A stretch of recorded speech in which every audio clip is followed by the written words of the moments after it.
Hey, what's going on, audiophiles on YouTube? Bringing an interesting review here. This one is actually about trying to get hi-fi into a child's bedroom. That sounds kind of weird.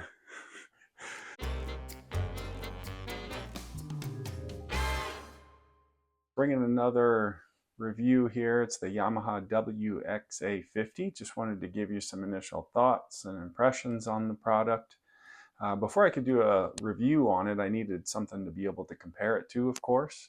And so I'll be making a comparison between the Yamaha and a Dayton Audio DTA Pro 100 watt Class D integrated amplifier. Both of these are a desktop amplifier and similar in size. If you see we'll just go ahead and jump right into it. If you see the Dayton Audio DTA Pro, it's a nice little piece for the size. You know, it's probably about the size of 2.5 decks of cards. It's aluminum on the top. It's got like an aluminum casing and aluminum on the back and aluminum on the front. It's got a nice easy to grasp volume control knob here and an input selector. You can hear that. Input selector, and then this actually, when you push this volume control button, then you can get to controls.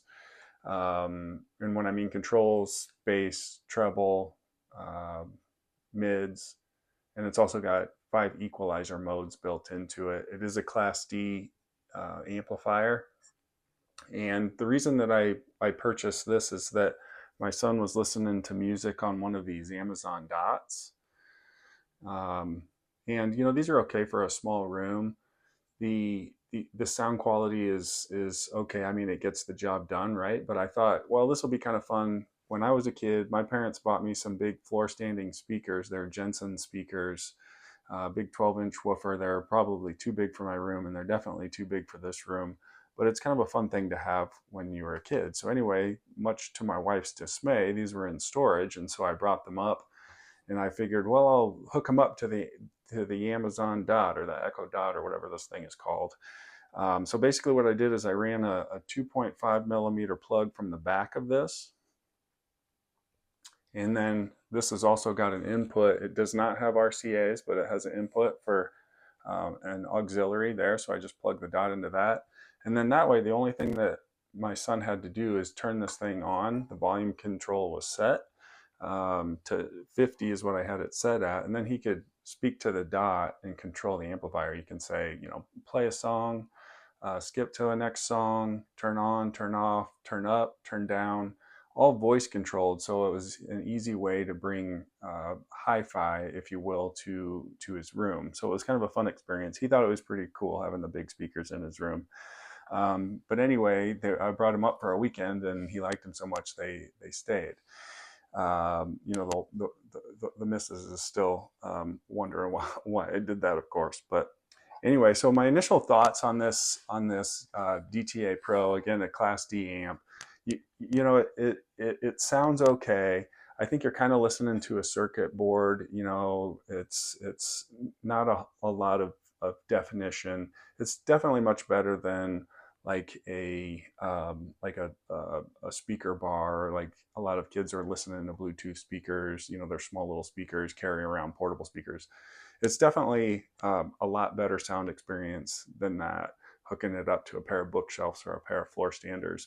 It did power the floor standers up to probably about volume 60, and then it's kind of started to distort.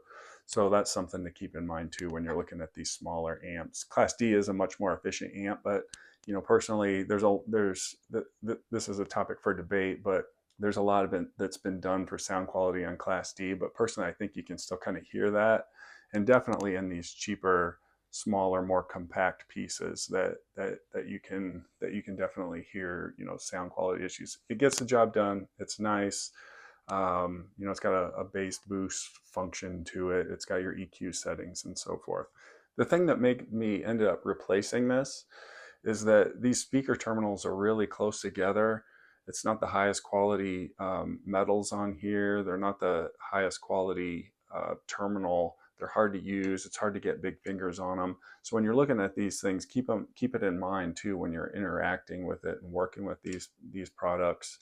You got to be careful because these are so close that your black and red speaker, your positive and negative speaker terminals don't touch each other. Your cables don't touch each other.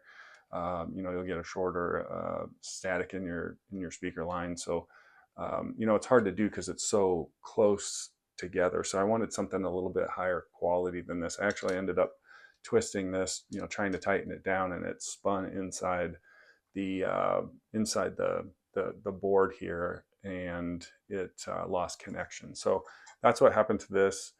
It's something that probably can be fixed. Just need to open it back up. But anyway, like, it's, for what this is, the price is $130. It's a nice quality piece. You can't beat the size. It's just, a really nice form factor for fitting it on a bookshelf. Moving on to the Yamaha WXA50 and why we chose the Yamaha over a number of different choices out there. First, this is going into my son's room. There's not a lot of room in here. He's got a lot of space occupied by normal kid things like Legos and trophies and books and things like that. So we wanted something to be compact but still sound good. And so size was our number one requirement for this. So what was on my list was the Yamaha WXA50, of course, because it's here, you can see it. The PS Audio Sprout, the Audio Lab M1, the Rega Brio, and a couple SMSL products. I really crossed out SMSL products. I've heard good things about them.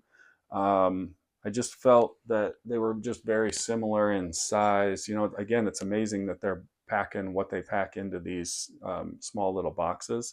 But if you look at the fronts and the backs and all this stuff's kind of close. And again, I wonder about the quality of some of these things for $130 or $200 or whatever they are.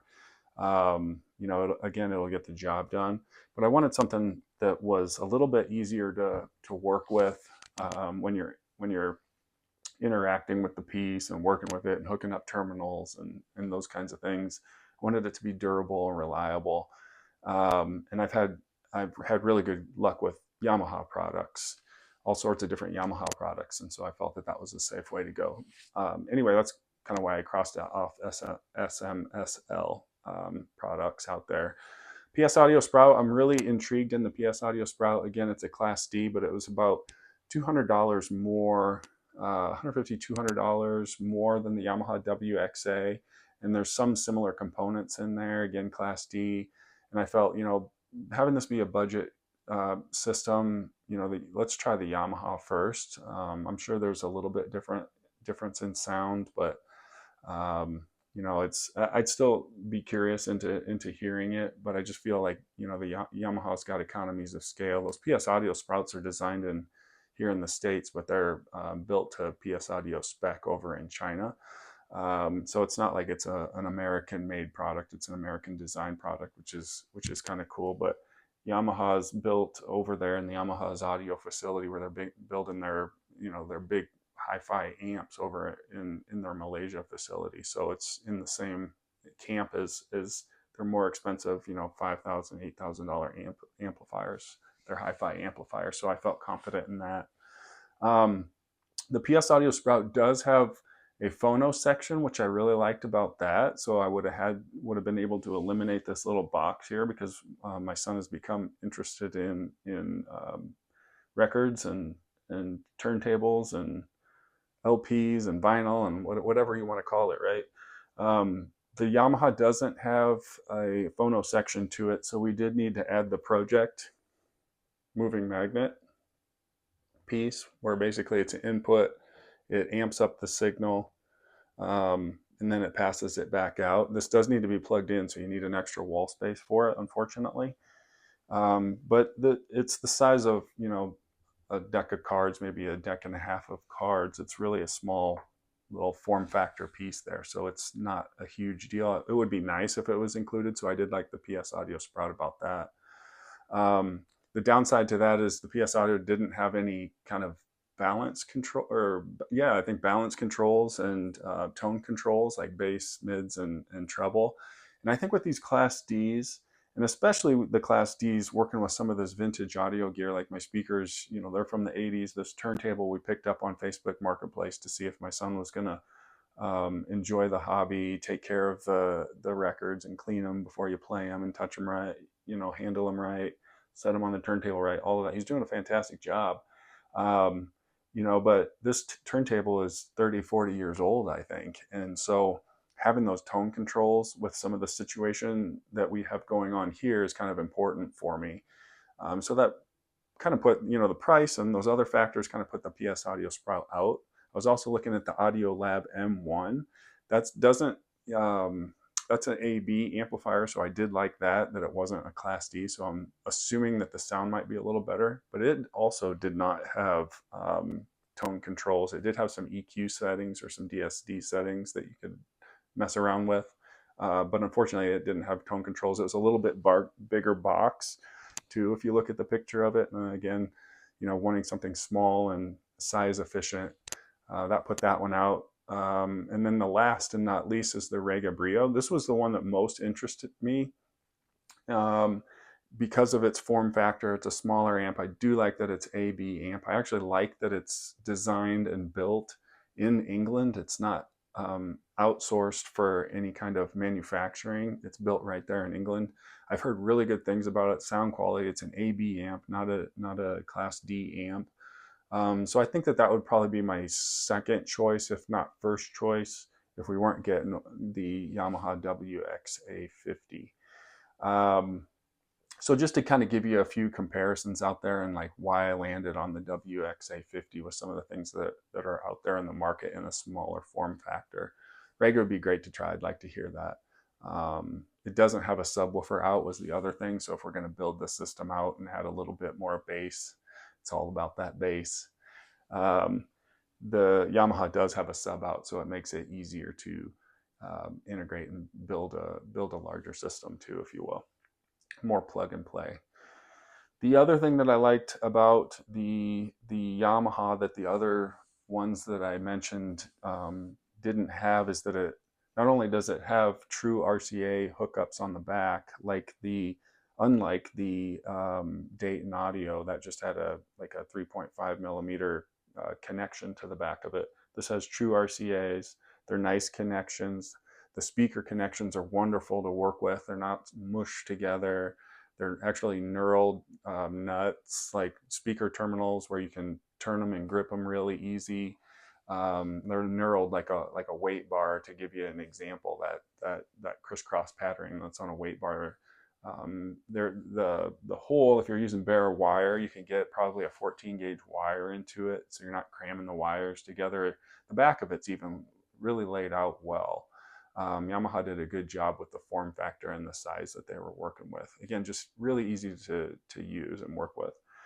The other thing that I was getting at is why I landed on the Yamaha is that you can not only hook auxiliary up to it, so like a turntable, a television, something, along the lines that would require RCA, a CD player if you're going to do that, but it's also a streaming product. And so you can easily switch back and forth between the two inputs at the click of a button. So that's extremely helpful. It's easy for kids to work with. They just do a little drag down of their iPhone, for example, pick the source that they want to have it select. You can name it. You can custom name it. Like we named it My Son's Room, so we can just swipe it. And then it's play any music that you've got on your iPad or iPhone or whatever device that you're using. So it's really easy. And so the other ones didn't have that either. So it's just really a good universal function-packed product that Yamaha designed here. Now it is Class D. Unfortunately, whatever your thoughts are on that, it's not an AB amplifier, but it sounds pretty darn good. When I initially hooked this up, this is about 3.5 to 4 times the cost of that Dayton Audio Pro product. And when I first hooked it up, I was like, whoa, something's wrong here. Like this might be going back, because one, this is a lot more money and it sounds like almost the same as that Dayton Audio Pro I think what actually happened is that because it's a higher quality product, it was actually passing through the sound of the turntable through the Yamaha and maybe showcasing some of its inefficiencies of a 30-year-old, 40-year-old product. And after I dialed in the equalizer on the Yamaha amplifier, it got much better. I started enjoying it a lot more. When I switched over to the streaming the same song that I was playing on an album, I was actually taken aback. It's like, whoa, this thing sounds really, really good. It sounded 3.5 to 4 times better in sound quality than the Dayton Audio Pro, those smaller integrated Class D amplifiers. You're getting sound. I think Yamaha tuned this. One, pianos sound fantastic with Yamaha products, and I think they tune them to that, being also a piano manufacturer. But I think they tune it just like, again, like their larger, more expensive hi-fi amps. Like it's got a very natural tone. It's not bright. It's not too warm. It's just perfect. And stuff sounds really realistic. Again, you're having to use, like, this was kind of challenging to do after reviewing other hi-fi gear, more expensive hi-fi gear, like dedicated integrated amplifiers in the hi-fi world out there. So you have to have some consideration for what it is with the size and what they're able to fit into the box and what they're working with power. So, but with that consideration in mind, like, this sounds really good. The components are there of their hi-fi pieces, like the details. You have to listen into the music a little bit more to hear them, like people taking breaths or cymbals ticking or piano pedals moving. The bass was fantastic on this. That's actually what I was most impressed at. It's like a really punchy, quick, powerful bass coming from this thing, and that's without the bass boost, because that's also an option on the app that you can use as well. I used the Metallica One song from Injustice for All.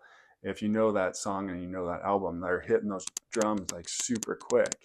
And this was, there was separation between those drum notes, and they were powerful and punchy. I mean, it was really a fun listening experience, and that's both streaming through it as well as using the turntable. The sound, again, using this turntable through it actually helped me diagnose maybe what was going on. It had a 30-year-old Pickering cartridge in it. And, I figured maybe let's try to replace the cartridge. I don't know a whole lot about turntables. This is new for me as well as it is for my son. But we went with an Audio-Technica 81 CP, I think is what it was. And the Yamaha allowed the showcasing of that new cartridge to pass through. Like the change in sound was dramatic, and the Yamaha showed that coming from the turntable on the cartridge change. So again, it shows you that it's doing a very good job of playing what you're feeding it, just like other Yamaha products. So I like that about it as well. And it's kind of fun to kind of put this all together. Again, you have your tone controls on it. You have I'll show a quick video of it, but you go into the app. I was seeing if I had my phone here, but you go into the app. You hit the little squiggly lines on the top of it, and then that gets you into the equalizer. You do have to have the product on. And then you can scroll down and make all of your adjustments on it. When I first plugged it in, I had the treble way up, the bass way down, the mids way down, just, again, trying to get rid of like that sound that my first impressions were that I was going to send it back. The new cartridge, I've got them set almost to the middle of the road. The bass is in the middle, the treble's in the middle, the mids are in the middle, because again, the new cartridge fixed that sound. And the nice thing, again, you have that availability, functionality to be able to customize that with the Yamaha. Overall, it's a great product. As a quick summary, it's built well. These screws are recessed into this product. It's got a great size to it. You can Bluetooth to it. You can stream to it. It's got true left and right RCAs on the back, which is nice. I mean, if you still wanted to, somehow there's a way to integrate this with Alexa. If you know how to do that or have any tips or tricks so you can talk to it. I'm not sure if you can talk to this component through the MusicCast app, but if you know anything about that, leave that in the comments below. It'll help us all out possibly.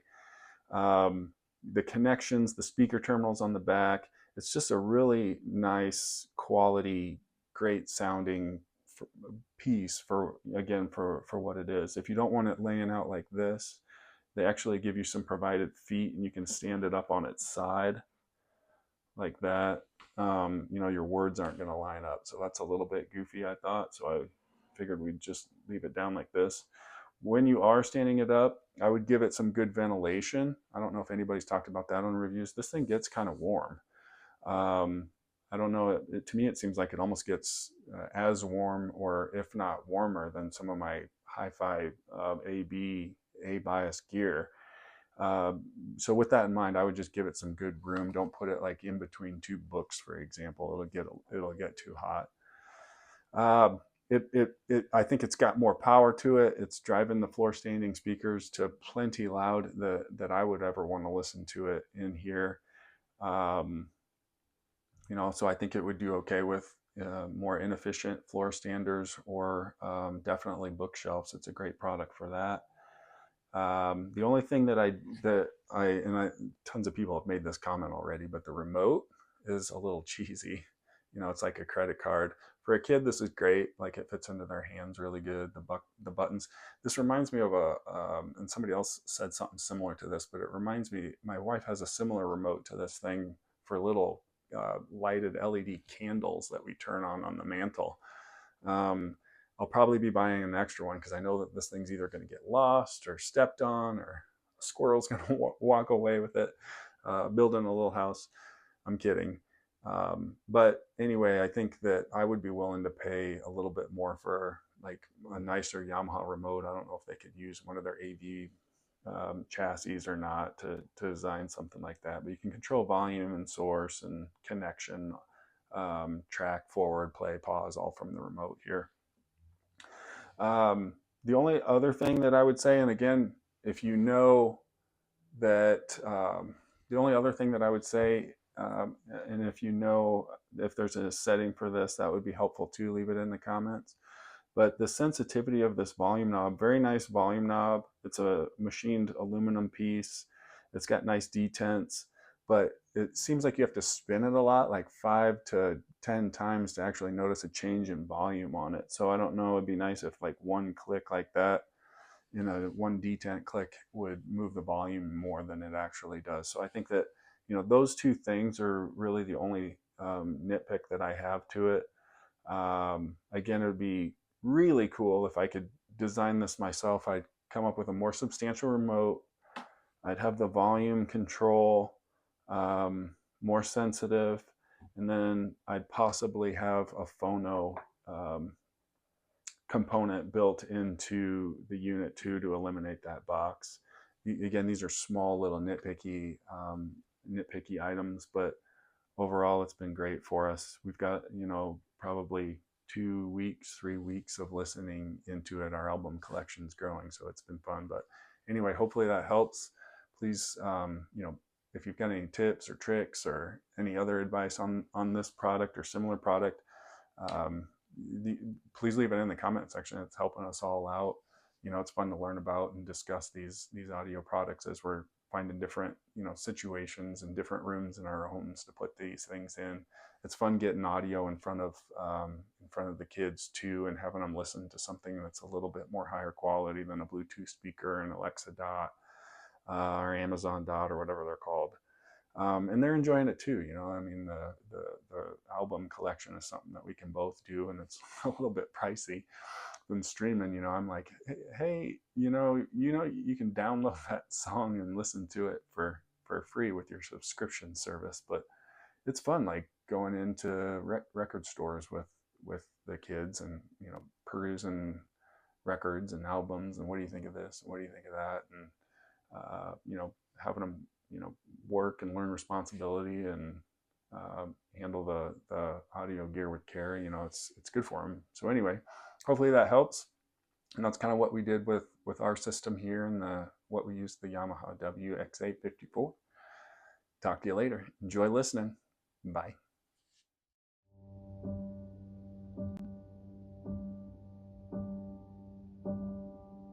I get up in the evening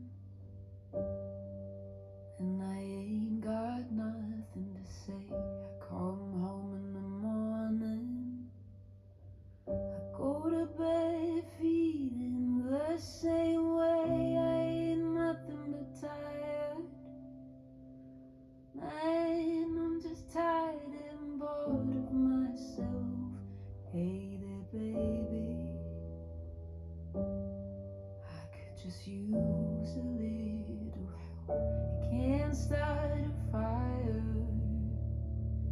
You can't start a fire without a spark. This